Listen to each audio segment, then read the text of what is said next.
I mean, that was crazy. You're explaining to me how, what was it, that FM, in terms of FM radio, almost 50% of the stations you hear are like this transmitters were made in Quincy. Yep. Yeah. So, and that's, again, I think, you live in little Quincy, Illinois. You don't think that you have a really a global company that's been building transmitters for almost 100 years, populating them all over the world. It's pretty cool when you think of it from that perspective. It puts us kind of Quincy on the map, which is kind of cool. An international business, doing the deals and dealing with the new tariffs and things like that. Sure. How does that like impact, I guess, people that aren't thinking about businesses in the U.S. that are working internationally? Yeah, I think the tariff is a really misunderstood thing, because I think, if we flash back to or jump back to 2019, 2018, the Trump administration at that point put in tariffs on China, 25%. And we, GatesAir, had our board house, so our contract manufacturer that builds the computer boards, we had them built in China. And that 25% tariff, because we couldn't get out of there very quickly, GatesAir paid about $6.5 million in tariffs from the time that we tried to get out to when we actually got out and moved it to Thailand. So, we think that the other country is paying for these tariffs, and we're gonna somehow penalize them. You're really penalizing them by moving the business long term, but in the short term, the company's paying the taxes. The company that's importing those goods is paying those taxes. So tariffs have a big impact on us, especially as we try to go to some of those places where we're getting better costs from those countries. So is it, when you say the short term, is an administration's 4 years, is that long enough to see the benefits of it? No, I think you probably, I think a lot of times, and this is another thing that's hard in politics, is you probably don't see the good or the bad of some of these decisions for 8 to 10 years. And there's other variables that happen in the meantime that are layered on top of that. So it becomes kind of hard to know, hey, if I did this 4 years ago, is that really why I'm seeing, this inflation, for an example, now? I think it's all more nuanced, and there's arguments on, there's good and bad things about it. But in the short term, definitely the businesses are gonna have to, fork over those dollars until they get things reset. The other thing we don't consider too is if you brought it all on shore, and we see this at GatesAir, if you brought it all on shore and you went to a domestic board house, what you'll find is that the cost is still higher than the tariff. So we're going to end up passing that on to the customers, and that probably is going to cause some level of inflation. And then the other thing is some of those board houses in the U.S., if everybody came back at one time and said, hey, we're pulling out of China and Thailand and all these places and we want to build it in the U.S., you wouldn't have the infrastructure or the capacity to do it right away. So it would cause huge spikes in demand, and the supply wouldn't be there. Labor's not there, training's not there, building size, energy requirements, all those things, we need to be considered. It's kind of like the example that you gave a little bit ago when we were chatting of the South Park, where it's like step A, steal the underwear. Yeah. Step C, make money. And it's like, what's step B? That's right. Step B is the question mark, and then you leave it to it's funny is you leave it to the small businesses and the managers, middle managers, to say, hey, you figure this out, right? We can't afford this cost, but we also can't pass it on to the customer. So what do you do? Right. So when you talk about like the management figuring different things out, what in your career has kind of led you on this path? Like, is it been like having that kind of keen eye for different things of process improvement? Can you walk us through a little bit of how you got where you're at? It's a lot. It's like most things. It's somewhat luck and somewhat hard work. I think anybody that says that, I'll make it happen, and anybody says it's all luck, they're probably two extremes, and it's probably somewhere gray area in the middle. When I came in, it was a very good time to be the guy who kind of says, hey, I'll take this. Hey, I'll figure that out. Hey, I'll come up with the idea. Some of those ideas ended up being good, but in a lot of companies, you might have a lot of good ideas and you might drive a lot of cost savings. You might drive a lot of change and a lot of benefit to the company. But if you've got a company like, Amazon, for example, that's very hierarchical in structure and has 3 or 4 different positions above you that are being paid well and don't want to leave. You could be the best buyer on your supply chain team, but you don't get the management job because somebody's been there and wants to stay in that role.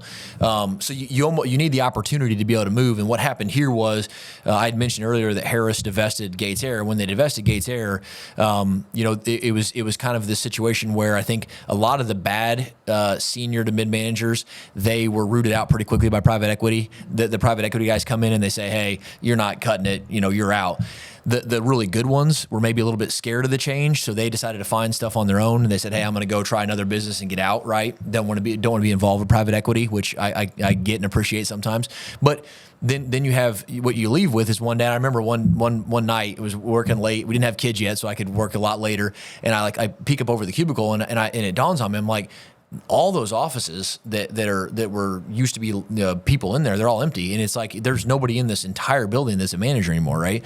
And so it was the private equity guys coming and saying, "Hey, do you want to try this?" And I said, "Yeah, I'll take that project," right? And you take that project and they give you the next one, right? And that led to, do you want to manage the floor? And then managing the floor led, do you want to lead the whole facility? And so those things kind of stacked up. It took some hard work, obviously, but it also took an opportunity to get there as well. So just like taking those opportunities and volunteering for different things that might be out of your comfort zone. When you get out of the comfort zone, I think that's where a lot of the growth comes. And so you experienced that here at Gates, right? So you college, graduate school, Gates. Yep. And then what happened? You had a stint at Amazon, is that right? Yep. So in 2022, I reached out. Amazon recruiter had called me, and they had a management role that was leading their new data center deployment and build schedules. So I went there, moved to Austin for a year, packed up all the kids in the family, sold the house at the low interest rate that we had locked in during the COVID times. And moved to Austin and worked there and was there about a year, and then GatesAir called because the vice president of operations had decided to step down and retire, and he had recommended me to the new board. The new board wanted to have interviews, and I love Quincy, the community. I love the people here at GatesAir, and so it was a draw to come back because of that. It was a draw to come back because there's a certain level when you're in a small business, the autonomy to be able to try things and to be able to test fast, fail fast. When you're at Amazon, you don't get to do that. You go through very, very hierarchical structure of, hey, you got to get this approved, and then you got to have another meeting, and you have another meeting. And here you really get in, and even if you're the director of operations, you get to be there on the floor, you get to see what's going on. And so there's that piece of it. And I think also we underestimated the lift that it was going to take to re-network out. I think my wife and I are thinking, hey, we're social and we'll get out and meet people. And I think we would have, but it's going to take a lot more time, especially in you're going down in 2022. It's still kind of post-COVID. People were working from home a lot. My wife was working at a hospital as a nurse, and there were a lot of nurses that come in on the 6 to 12 week rotations that are traveling nurses, so there was no consistency. So I think all those things led us back to coming back to here, and then coming back and being back for 2 years. Probably the best decision I've ever made. There's a book called The Alchemist, and in that book, The Alchemist, I'll ruin the ending for anybody that is listening, but he finds out that the treasure was actually buried, or I don't know if it's buried, but it was in the tree right to where he started the whole journey to begin with, and it took him the entire journey away to come back to realize it was just there under his nose the whole time. And I think we had a little bit of that, right? It was if you look back, you wouldn't want to. Hey, I don't want to go all the way down there and come back, but I think it took going away to come back to realize, hey, we've got a really good community here. We've got a lot of people we trust, and a lot of people that we care about, and so this helps us put more value to it. Yeah, I mean, when you leave a community that's like all you've known, I think there is that like underestimation of like, hey, we'll be fine. Like we'll be able to figure it out. And sometimes it works out great. I mean, I'm sure people have plenty of stories of moving to a place and just loving everything about it, meeting a good friend group. But like that's hard to do, especially like the time you said you were doing it. I mean, man, it's hard. I mean, I've moved around my whole life, so I can get that. I mean, even from like grade school on, it's like just finding a consistent friend group is difficult. But through like moving, it makes you realize and be able to understand a good community when you see one. Sure. So in Quincy, what kind of things are you like involved in around, outside of work? Do you participate with any of your like kids sports, stuff like that? Yeah, I do a lot of kids stuff. I coach them for most of the sports. My oldest is getting to the point where I'm no longer probably going to be able to be the coach anymore. They're getting a little bit above my pay grade in terms of how I can manage them, but do a lot of coaching with the kids. My kids are active in jiu-jitsu as well, so we do a lot of that together. And then I spend a lot of time time I'm on several different boards. So I'm on the Salvation Army Advisory Board. I'm on the GREDIF, which is the Great River Economic Development Foundation's board, and then I'm on Connect Family Services as a fostering philanthropy. And so I do a lot there, and then I used to do a lot more running than I do now. So we've got a group called the Cobweb Cowboys. I'll give a shout out to that. And we do a lot of trail running, a lot of long distance stuff. I haven't run with them as much as I have in the past. I spend more time in jiu-jitsu these days, but so really, and again, I think on all those things, it's. You really find you're getting way. You think you're volunteering, or you think you're doing something that's for you, but you really find out that you're getting a lot more back from all the other people. I mean, you're hearing things, you're learning things, you're building those relationships, and you're having more analog time. And so that part of it is really cool. And again, it's what kind of keeps you in Quincy. I think if you're in a bigger city like Austin, a lot of those boards and there's not as much interconnectedness as there is in Quincy. Yeah. So with the kids' sports and being involved with them, how do you kind of manage your time in terms of board meetings? I'm sure once a month, something like that. Most of those are once a month. Yeah. Yes, like once a month board meeting, trying to keep up with running, being active with jiu-jitsu, and keeping your kids involved with your kids. Like, how do you see that kind of in your schedule, and how have you made improvements over the years? I'm sure that's something that you have to work on. Okay. So I would say first that I probably don't do a very good job of it, but I think one thing, and I think this is from Atomic Habits. I could be wrong. I've now got this overlap of reading too much stuff, so now I can't attribute it right. So if I'm saying to the wrong book, but and it may not even been it may have been like a subset, but essentially the thought is like. I'm a type A person, so I'm like, hey, I'm going to go get this and I'm going to get it done. I'm going to win gold, or I'm going to get the promotion, or I'm going to help my kid do this, whatever it is. I'm going to do it, and I'm going to do it to the max, and I'm going to probably overdo it. Right. And one of the things you fall into is you start saying yes to a lot of things, and you're involved in a lot of things, is that it really becomes hard to hold that high bar at all those things. Right. I can't be the best at jiu-jitsu and be the best at this. I can't be the best dad and be the best at this. There's a trade-off. And one of the things I thought was pretty cool and pretty, deep and has helped me is giving myself the permission to change the scale, but not the scope. So a lot of times, and I'll pick workouts for an example. So I would get, when I'd be training for an Ironman or some long distance thing, I would have a schedule that I got from a coach, or I paid for a program, and I would be so adamant that I'm not missing. If they said it's an hour run, I would do an hour run. I mean, it wouldn't be 59 minutes. It'd be an hour run, right? And what happens though is that inevitably life gets in the way, and you can't do it an hour that day, and then I'd beat myself up over it. I'd say, I'm not doing the program right. I'm not holding myself accountable. And so what I've changed to, when I say change the scale and not the scope, is that if the plan in the morning was to get a run in, and then my daughter was sick in the morning, right? Maybe instead of getting the 3-mile run in outside, I'm going to hop on the treadmill and do 15 minutes, right? And the 15 minutes still holds me accountable that, yep, I got some cardio in the morning. I'm moving in the right direction. I'm not going backward, but it doesn't put the pressure on me to say, okay, what am I going to do to make this happen, because I've got to get 3 miles. So I think that's a big thing that I've applied generally. Yeah. I think that's really hard with former athletes, like collegiately, of like, you have the workout regimen and you're trying to, max out all the time. And whenever you get into the real like life situations of I got to be at work, or I have to travel for this thing, or the kids have this going on, it's like, you can't push yourself all the time to meet those requirements. And in sports too, it's like a season. Mm-hmm. So you have that season of a couple months, and then when you're in the life, it's like, oh, this is just all the time. Right. Never stops. Yeah. I can't be go hard in the winter and then do nothing in the summer. It's like, you got to find that balance of having everything. I mean, that's really interesting with the scale and not the scope, because I feel like with the scope, you want to have those broad horizons with just your experiences, being able to experience multiple different things, and then not be like completely remove yourself from certain situations. Mm-hmm. So how do you gauge yourself in terms of, like, when you look at running or jiu-jitsu, you can see the medal or the time that you run. How do you judge yourself, as you're in your career growth and in your family, like, life? So if I'm understanding your question right, is like, if I took jiu-jitsu and sports and being a dad and being a business, like, how am I saying I'm successful in those things? Yeah, how do you kind of measure that? Yeah, like, how do you measure that? How do you check in of like how would you define somebody as being a good father or you know, a good husband and that sort of thing?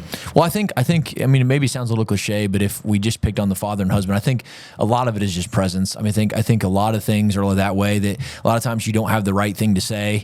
You don't have the right action to take, but just you being there consistently. And it's the same with jiu-jitsu or running. Like you get better at running just by running a lot more. You know, you can run at high volumes, but low intensity. And you just do it over and over and over again. And all of a sudden, you know, you can start to pick up the intensity, right? You can start walking the block and then running the block and building from there. And I think, you know, fatherhood and being a husband is that. I think on the husband front, I think the thing Ashley and I realize is that, you know, to have a good relationship, you got to have two people that are willing to really go over and above for the other one. So they're always kind of saying like, hey, you know, if you're doing that, I'm doing this. I'm going to look out for you. You're looking out for me. And if you're both trying to serve each other more than trying to serve yourselves, I think it ends up with kind of a good mix where it's like you end up going in the right direction. And again, I think a lot of that is things that you have to be flexible on, and you have to make sure that you're not, you know, overcommitted to one certain way of doing things where you say, hey, this is not working. Let's pull back and let's try something different. I think on the father note, you know, I think it's really hard for me because I a lot of times question what does it mean? You know, I think one of the things that I try to do with the kids is help them enough that they're able to move forward without completely falling over, but not to, you know, if it's the proverbial, if they're learning to ride a bike, at some point letting them fall into the concrete, right? And kind of being okay with that. I think an A-type personality kind of goes to the point of maybe being a little bit of an over parenting, where you're the helicopter or the snowplow parent, whatever they call it. And so Ash and I have actively tried to make sure that the kids they know we have unconditional love for them.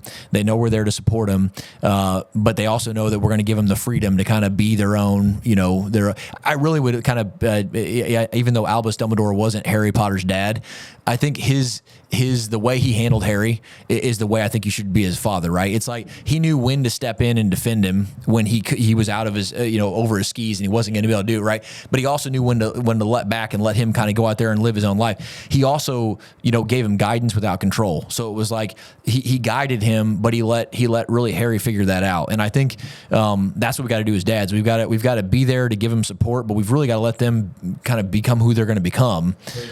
Yeah, the freedom to fail and all the lessons that you get from that, right? If you take that away and you say, hey, your dad was successful, so you're now going to be successful because you got more money to start out with and a better education, that somewhat robs them, you know, of that.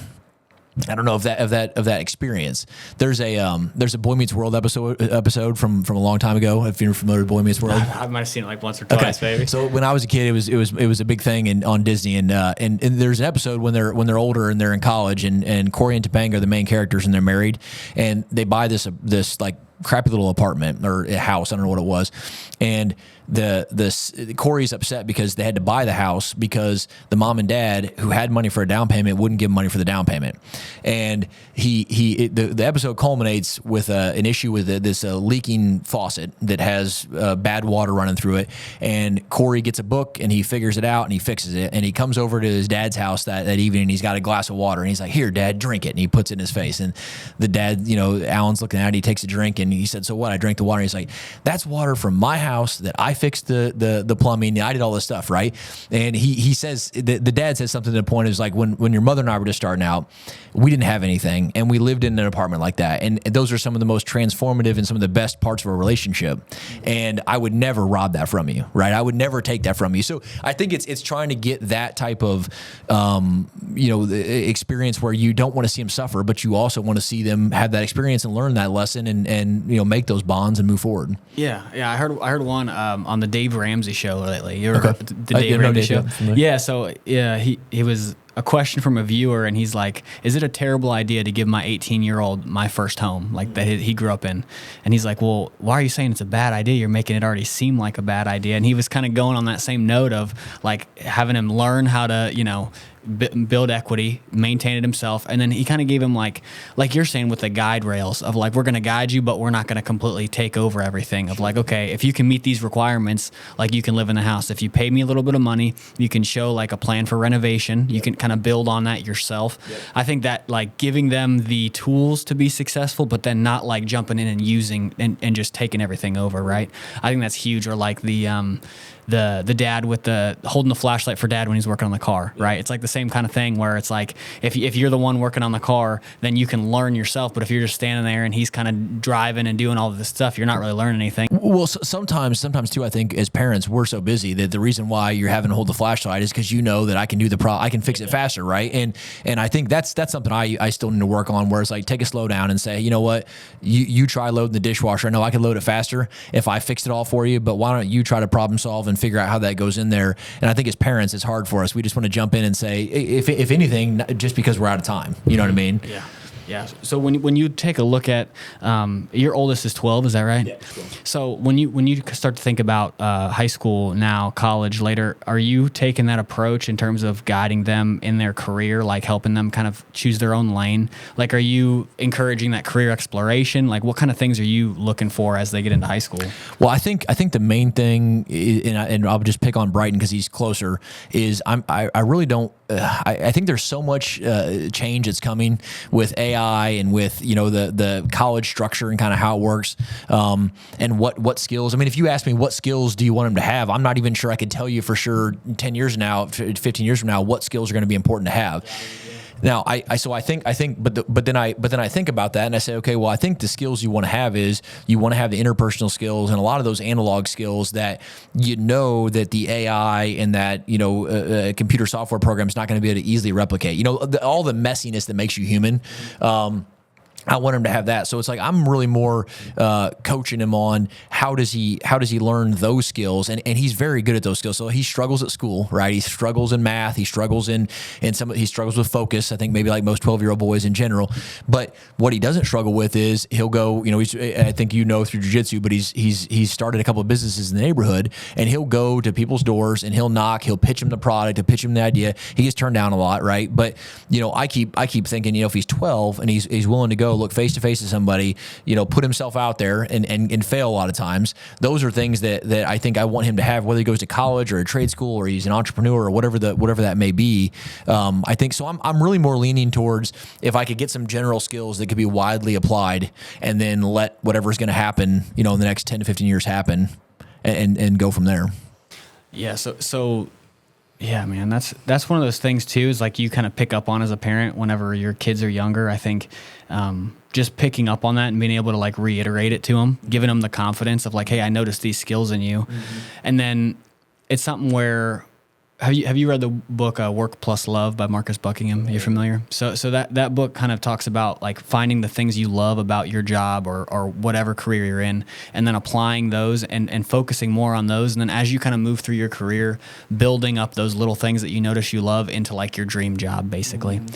And so I think you noticing that in him and then putting that into like his peripheral, like, hey, I notice you're good at this. You don't mind doing this. Maybe these things that I guess you could look at as weaknesses or things. Do you think to guide away from that, or do you want them to like focus on the struggle that they have to kind of improve? Like, how do you kind of view that? I mean, I've tried to kind of explain to him that you need to understand and know that it's there. But under the guise of kind of, do you focus on your strengths or do you focus on your weaknesses? That kind of the ask. I think my thought is that making sure to your point, I think it's a very valid thing to say, like, hey, I've recognized you have high emotional intelligence.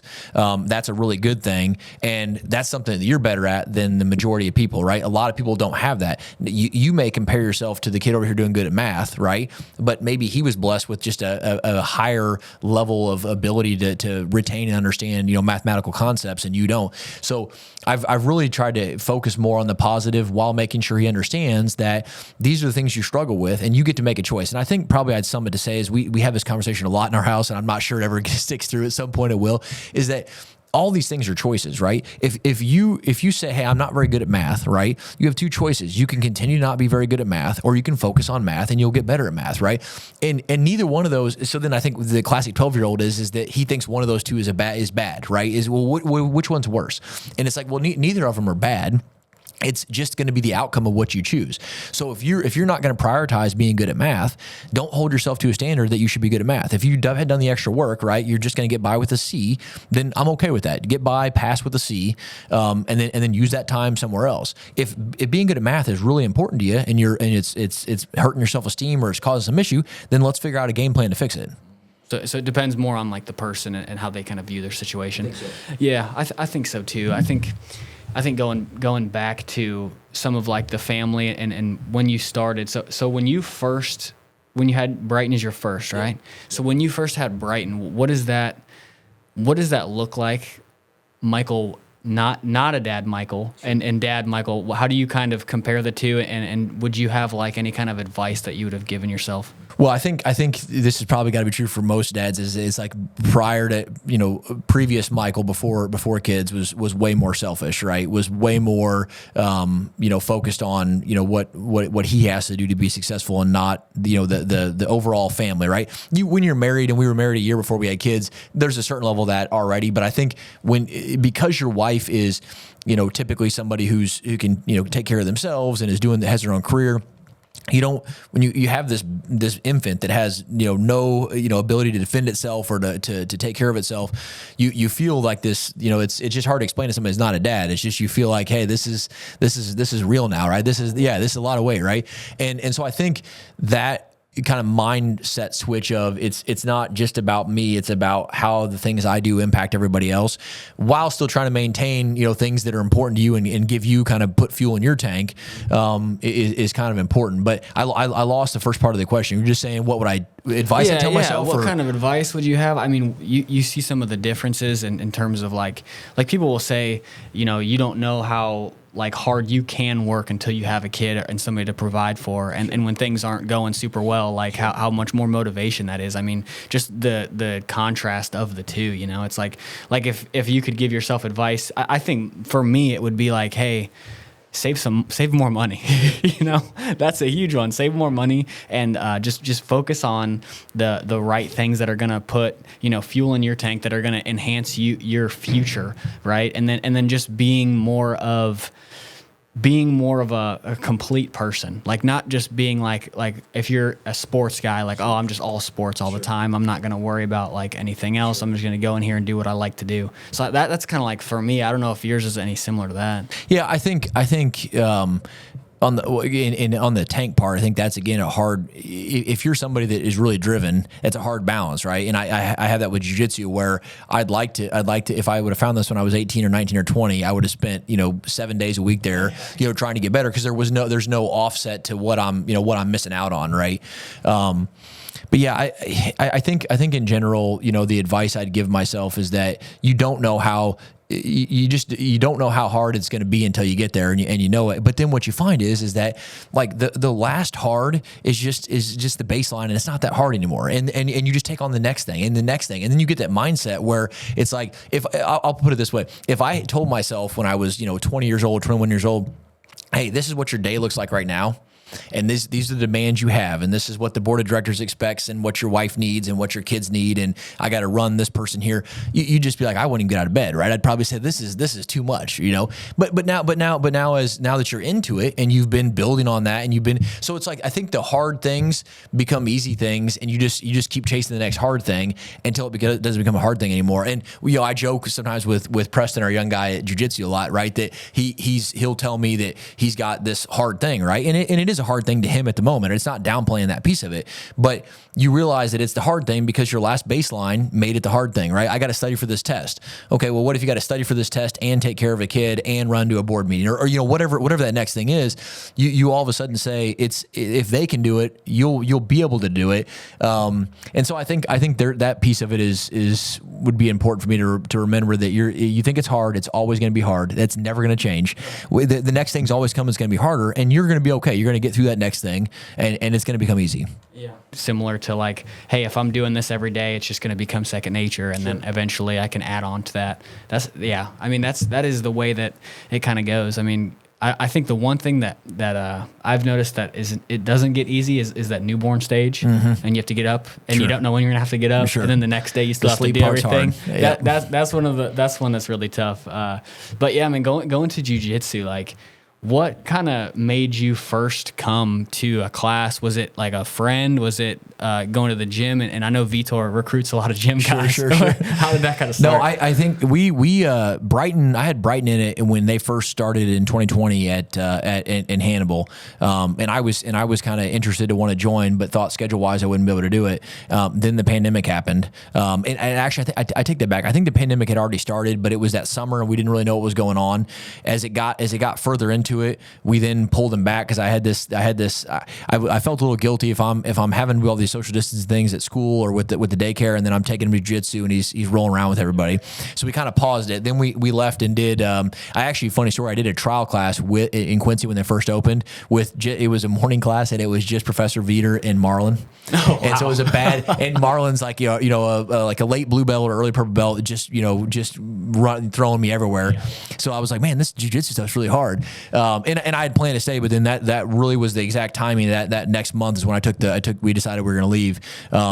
So when we came back, we got the kids back involved in it. And the kids did it for a couple months, and Ashley and I got to thinking, and of course Ashley's doing it as well. It's like, hey, we're going to be here anyway, with them at nighttime. What if we did it at the same time? And it kind of is not an overlap of I'm missing time with the kids. And then if I get get 2 or 3 lunch classes a week, it's during lunch break. It's a little bit of an extended lunch break, but it's not cutting into that family time. But so that was why I joined. And also I thought it was a little cross training, right? I really did it initially because I was training for Ironman Florida that first year in 2023. I was training for Ironman in Florida, and I wanted to do some cross training. And I thought, it's kind of some strength and some tendons and ligaments and stuff. I'll do this. And then I finished Ironman in Florida, and then started training a few more days a week, and then started to have a little bit of success. Went to that first tournament and won, and thinking, hey, the tournament was kind of fun. And I found at the tournament, doing the tournament was fun, but it's more fun like having people there cheering for you and you're cheering for other people. I know yours, you were down there roughly by yourself. Yeah, you didn't have the whole group there. Right. So the ones that we've done that have had everybody, it's equally as fun to cheer for them. But when you're down there on the mat and you have 3 of your guys yelling behind you, what to do or what to watch out for, it feels like you're out there with it. And it's a pretty cool thing. Yeah, it's so much different than team sports in that aspect, like how you're talking about. Because you're out there by yourself. It's like if you don't do, if you put your arm in the wrong spot or if you expose your neck too much, it's on you and you can't blame anybody. Sure. And then you got the guys in the back kind of yelling, so it's like they're your teammates but you're the only one out there. I think that's huge with it too, man.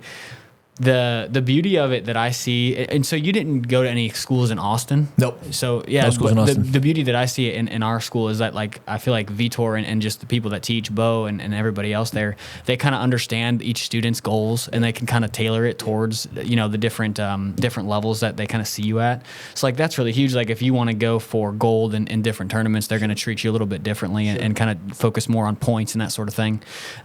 What is that kind of one of the things that keeps you coming back is like that he has that versatile way of training? Because sometimes, and I hear this a lot in the jiu-jitsu community, is like when you start, it's like so hardcore, so competitive that it's just like I can't keep up, and it's just getting beat down all the time, constantly. Is that kind of one of the things that you see in our school that's a little bit different? Yeah, I do think he and Professor Bo's the same way. They've done a good, because even in Hannibal, I know a couple stories of people he's done this with. Like he's identified what they need, not maybe even just on jiu-jitsu mat, but like they're at a crossroads in life or they're struggling.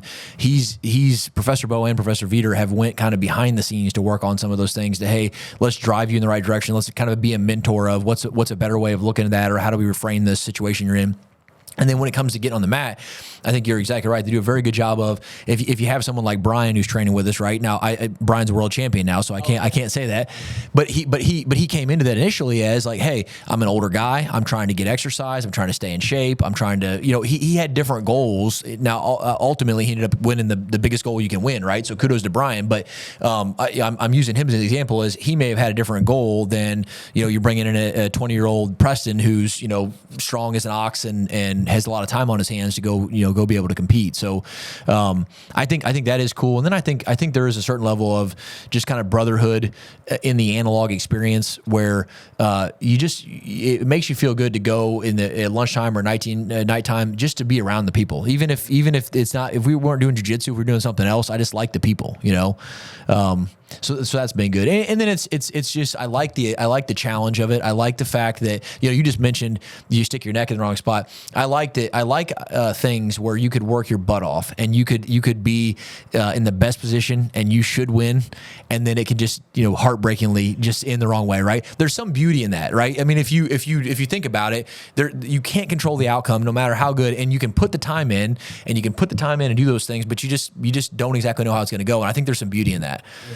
Yeah, I mean, you're never good enough with something like that. I mean, you can compare yourself all the time, and you're never going to always win, right? And I think comparing yourself to yourself is a huge part of that, and just noticing like, oh, I'm getting better and better. I mean, whenever you mention like the people that you're with, I think that's huge too. It's one of the sports that I've noticed that there's not a lot of toxicity with it. I mean, in terms of like your average day to day, right? If you look on social media and you see like the big guys, they're talking trash, they're doing all that, right? But like on an average class with just your guys that you're with, it's a lot of respect. Even in competitions, like it's respect. If you lose, you're going to get a handshake, and it's going to be like, you did good. I hope. The first round I lost in my competition, it was no gi, right? I remember I couldn't hear anything because I was just nervous, and so I shake hands, bump fists with this guy. And I look down and I see like some like tiger or some logo, and it says wrestling, and I was like, oh, here we go, and then immediately I kind of held off for like a minute and a half, and then I got down and then got spun around and ended up losing by a choke or whatever. And then as soon as it was over, he like tapped me on the back and he's like, hey man, I hope to see you in the later rounds, So it's like that camaraderie of like, I think because everybody has to kind of fail at that. It's not something where, and this is just a theory that I have going, it's not something that when you're a kid you kind of grow up doing. So by the time you're able to like discern between am I good at this, bad at this, you're just having fun with it as a kid. When you come into it as an adult, it's immediately like am I good at this or am I bad at this? And so everybody's been bad at it. So I think that's a huge part of it. I mean, you started, so how old were you when you started? Like you said you had that class in like 2020-ish, right? Well, I did his morning class in early 2022, and then I joined in 2023 full time. So it was that year between the early part of 2022 to the early part of 2023 that we were gone. And I did. And one thing I did want to mention real quick, you mentioned, I think the respect is an interesting piece of it, because I think there's a certain level of respect you just have if another guy is willing to come out there in front of God and everybody, right? Their wife, their whoever, and they're gonna legitimately, could break their arm or get choked out in front of everybody. Whether you win or lose, there's a mutual respect that it's almost like down to our like masculine core of, we're gladiators fighting, that you have respect for the other person, no matter whether they just completely trounced you or not. And I like that piece of it. We certainly have it within our own gym. As you mentioned, but you also see it when you go out there. You're like, hey, that guy was willing to come out here. He's doing it in front of his wife and kids just like I am, right? So he's got the same pressures that I've got, and that takes a lot for you to do that, right? Just stepping on the mat, I think, is a big thing. Where you and I now have a bond that is gonna be better than a lot of people have, that have known people for a long time but don't have a real bond. Yeah, man, that's huge, because there's like a lot of people talk about the underlying in men, the underlying like notion of like, could this person beat me up or not, kind of thing. And I think that's a lot of like college friendships, high school friendships. There's like that kind of dominant personality and that sort of thing. But then it's like whenever you come with people from jiu-jitsu or like you and I, it's like we've both kind of been on the mat. We kind of know how strong each other are. We kind of get that. But it's like, it kind of peels that away in a sense of like sometimes, and I think it's realistic too in general. It's like sometimes I'm going to win, sometimes I'm going to lose. And that also is one of the scarier things when you think about how you were mentioning gladiators, like the people that really were fighting for their life. Some days it's like somebody could have died that was fighting for their life, and he could have been amazing. But he had a bad day. Right. Yeah. He missed a grip, or he missed a whatever the thing is. He just didn't put it. He put his arm in the wrong spot. Right. I think that is one of the things that I've really learned, and it kind of translates to life of like you were mentioning in your career, is like the luck part of having different opportunities. It's like some people just didn't have the opportunity, but I think with the opportunity, it's also like, do you put yourself in the right position? Right. Well, and do you consistently show up for that? I mean, it really is like, hey, how many at-bats did you take before you got the home run, right? You probably didn't hit it the first time, but if you swung 1,000 times and all of a sudden I continue to have a higher probability that I'm going to have that success. So I think in jiu-jitsu is the same way like at work. I mean, if the project failed, figure out what failed, and try to iterate on that, try to get better and go back and do it again. And if you keep giving yourself, I think, but the problem is most people are so short-sighted that they fail one time, it's over. Fail two times, I've already tried hard, right? What else you want me to do? And the people that really are successful, they're just the ones that just keep showing up every day. They do the boring, I mean, it's the easy thing, but it's the hard thing, right? It's the easy thing, just keep showing up, keep trying, but it's the hardest thing for everybody to really do, I think. So, from that perspective, I think our school is somewhat unique, though. Maybe I think in that when I did go to one in Italy, I rolled with some guys in Italy, and it did not for the time we were there, it did not feel like they had the same type of. It was very much more transactional, right? It was not kind of you and I going out, both of us trying to get better. So.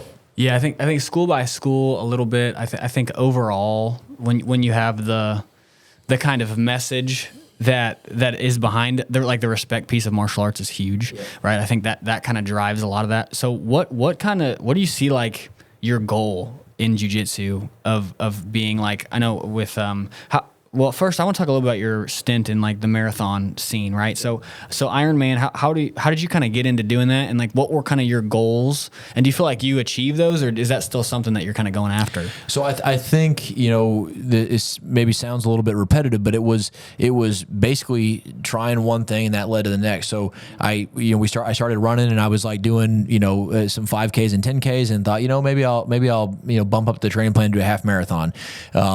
I did, I think, bridge the gap in like maybe 2012, 2013 timeframe, and ran a pretty good time for me, like maybe 145-ish, like a little under an 8-minute mile for the half marathon. Thought, hey, I did pretty good. I enjoyed and I started to find that I enjoyed the therapy of running, right? So I think it was more about the process of, hey, I want to have something to have a goal for, to give me an excuse to get up every morning and go do this thing.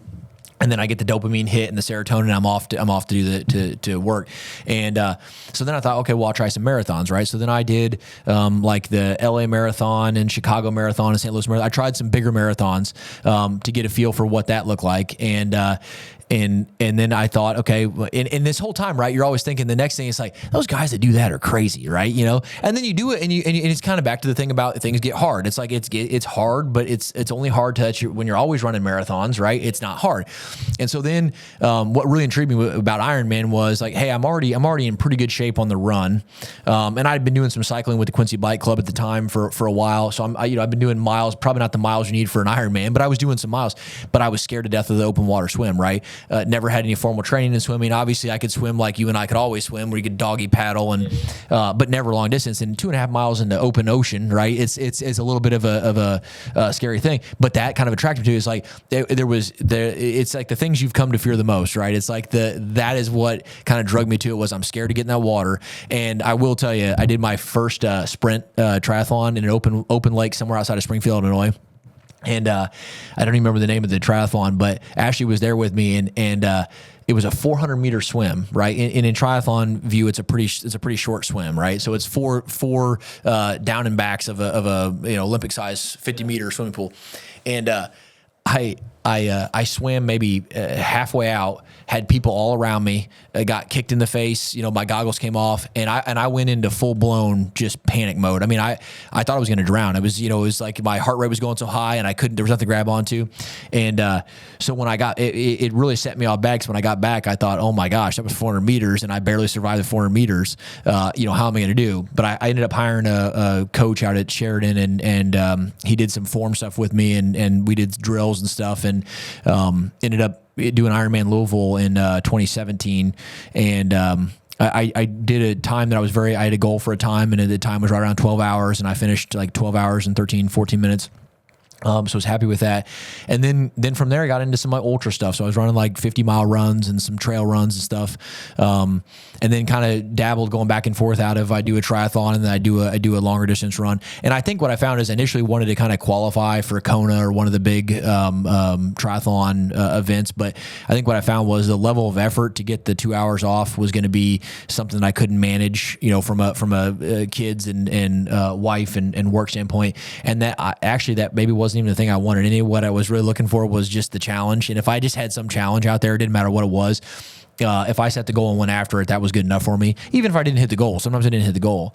And now that's translated into jiu-jitsu, where I started it kind of the same thing that, man, these guys are crazy. That's hard. I can't do all this stuff. And had some success at some of those early tournaments. And now I'm thinking, hey, I keep doing this, and the sky's the limit. Yeah. So do you have a goal for jiu-jitsu, or is it like, just like you said, kind of just setting something up and chasing after it? I think the short-term goal, I'm going to try to win a world championship this year in Vegas at Blue Belt. But then I think after that, I think the goal is just going to be to do this for a long period of time, and do it with a group of guys that I like for a long period of time, and all get our black belts together. I mean, that would be that my long-term goal would be to be a black belt with all of us that have been training about the same amount of time, getting black belts at the same time. And I think on the it's funny on the world championship standpoint at Vegas, and we're getting ready to do Indianapolis here in a couple of weeks, as kind of a test to see where we are. It's not from an ego thing. If I'm really being honest, it's not a thing for me to get the medal. It's like I really want to go out there, compete, to show how good our instructors are and how good the school is. And so it's almost like an ego for the team, if that makes sense. I mean, it's, ego maybe is not a good thing in general, but this is not a selfish one. It's more for, I want to go out and show Gracie Bala, Quincy. I want all 10 of us that are going to take 10 golds and have everybody go, oh my gosh, those guys came. They must know what they're doing, right? At all different belt levels. So that's what I'm looking most forward to is doing that and being able to kind of continue to put Gracie Bala, Quincy on the map. Yeah. I mean, because it really is a testament to like all the work that professors been through, and all the work that just the school has gone through to get a building, yep. get the resources together to open in the first place. I mean, especially in an area like ours, it's like, how many schools are within 30 miles of here? Sure, 4. Yeah, I think it's about 4, and 2 of them are Gracie Baja. Yep. So I mean, it's a tough area, and to have somebody like Vitor in here is really sweet too, because he's from Brazil. Did he's got a crazy backstory and just knows his stuff. He's competed for more years than I've been alive. Yeah. So it's like and at the highest level, right, right. I mean, that's, and the other thing too is, and I've told this to the Greta folks and some of the people in the economic development space, like, we don't understand how lucky we are to have him in Quincy, because you would think for his level of experience and instruction, you'd be in New York City, right, or Austin, right, to have that kind of level of jiu-jitsu, to have a little old Quincy, Illinois, be able to go and say, hey, I've got an instructor that has a lineage that's very direct to the top, and is from Brazil and has been doing this his entire life. It's no knock to some of the other schools, but the other schools have guys that learned it like us, right? They learned it third party, and even 10 years ago, they learned it on YouTube, and there was a lot of other things filling those voids that Professor Vitor has come and been able to do that, all in one spot. One-stop shop. Here's what you got, and here's where you go. So I think the community is very lucky to have him in the area, and I'm not sure that they really know that. Yeah. It's also just something that's emerging. Yeah. Like, it's just kind of starting and it's working its way through the community, and just like representing the school in a good way is all you can really do until you get more folks in. And like the Salvation Army tournament, that was a huge step in the right direction for that. I know you had a hand in setting that up. So yeah, I mean, I want to respect your time here. What time is it? 4:55. Okay. We can go 5 more minutes, and if you don't have any other questions, no, we're good. Yeah, well, I was just going to chat a little bit more about your marathon experience. Have you heard about the term, and it's kind of been more popular on social media, is like the hairless monkeys that don't get tired? Have you ever heard of that? So it's kind of like a theme where it'll go back to like caveman times, and it'll have like a woolly mammoth or something running, and it's like, oh, I've been running for 2 days. There's no way they're still chasing me. Sure. And you turn around, and it's like the cavemen that just keep going keep going. Sure. And I think it's something about like the anatomy of just how we're built to kind of not like quick, like cheetah, tiger, not sure. fast, but we can just endurance.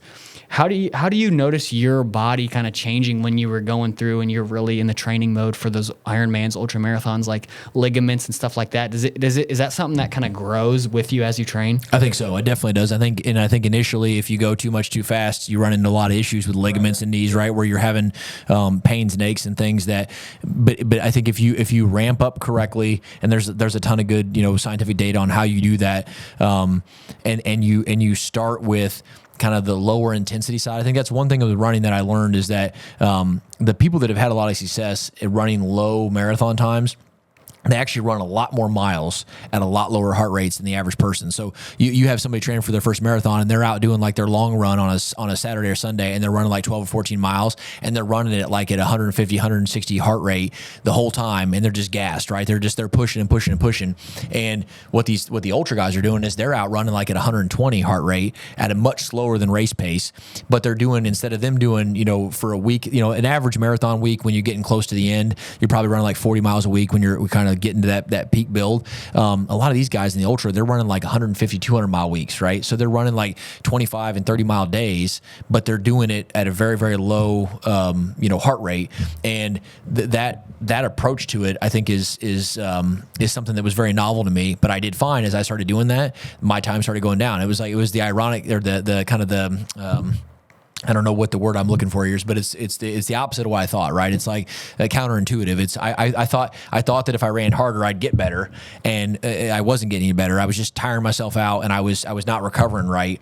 When I started going slower, I actually started going faster during the races. So yeah, wow, yeah. Some of those like training things is just like a you live and you learn kind of thing. Sure. I think when you can rely on like coaches and training and that sort of thing, that speeds up your process. So I guess to kind of close, where do you see yourself in the next, 20 years towards retirement? Like where's the end goal for your career? I think the end goal for my career is to have full autonomy in my time. So, and that probably means you had to have some financial backing to be able to do that, right? So you would have had to save some money.